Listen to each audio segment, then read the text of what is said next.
একটা কথা আমার পরিবারে আমি শেয়ার করতে আসলাম। কথাটা হচ্ছে আমরা বাবা মায়েরা ছোট ছেলেদের বা মেয়েদেরকে ভালো ভালো স্কুলে পড়িয়ে বেশ সুন্দর করে মানুষ করে বিদেশে পাঠিয়ে দিই।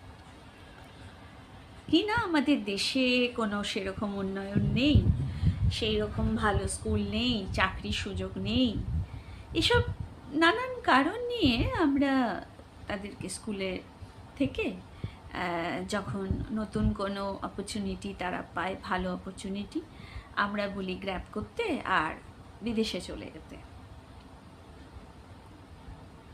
ছেলে মেয়ে হলো, তুমি তোমার কায়িক পরিশ্রম দিয়ে তাকে বড় করলে, তারপর তাকে বিদেশেও পাঠিয়ে দিলে, কিন্তু তুমি নিজের দিকে তাকালে না। তোমার ছেলে মেয়ে কি তাকালো? তাকালো না। তাহলে এই যে তুমি বিদেশে চলে গেলে, তোমার ছেলে মেয়েকে পাঠিয়ে দিলে, তুমি নিজে আস্তে আস্তে তুমি সময় যত পরিবর্তন হলো, তোমার বয়সটাও বাড়লো, তোমার পাশের সঙ্গীও হয়তো হঠাৎ একদিন চলে গেল, বা দুজনেই রয়েছ এ হেন অবস্থায়।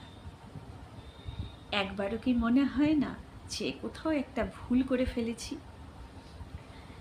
মনে হয় না যে প্রত্যেকেই তাদের নিজের ব্যস্ততা নিয়ে ব্যস্ত? ঠিক সেই মুহূর্তে আমি বলি একটা কথা, নিজের জন্যে ভাবো। ছেলে মেয়ে অবশ্যই ভাববে, তাদের ইন্ডিভিজুয়াল, তারা একটা পার্সন। নিজের জন্যও ভাবো, পাশের জনের জন্যও ভাবো, কিন্তু নিজের সময়গুলো এইভাবে অপব্যয় করো না।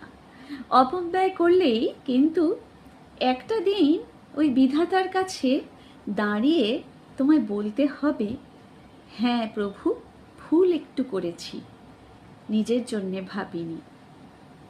কেউ একজন এসেছিল দেবদূত হয়ে তোমারই বার্তা নিয়ে, যে নিজের জন্যে ভাবো আর অন্যের জন্যও ভাবো, তাহলে তোমার অসময় সেও পাশে থাকবে। আর যদি তুমি মরিঙ্গ পরিবারে যুক্ত হয়ে যাও, তাহলে তুমি বুঝতে পারবে আমি তোমাদের জীবনে আমার পরিবারের জন্য কতটা ভেবেছি, তোমরা আসলে আমার কাছে কতটা মূল্যবান। আমি চাই তোমরা ভাবো, আগামী দিনগুলো যাতে আরো সুন্দর হয়।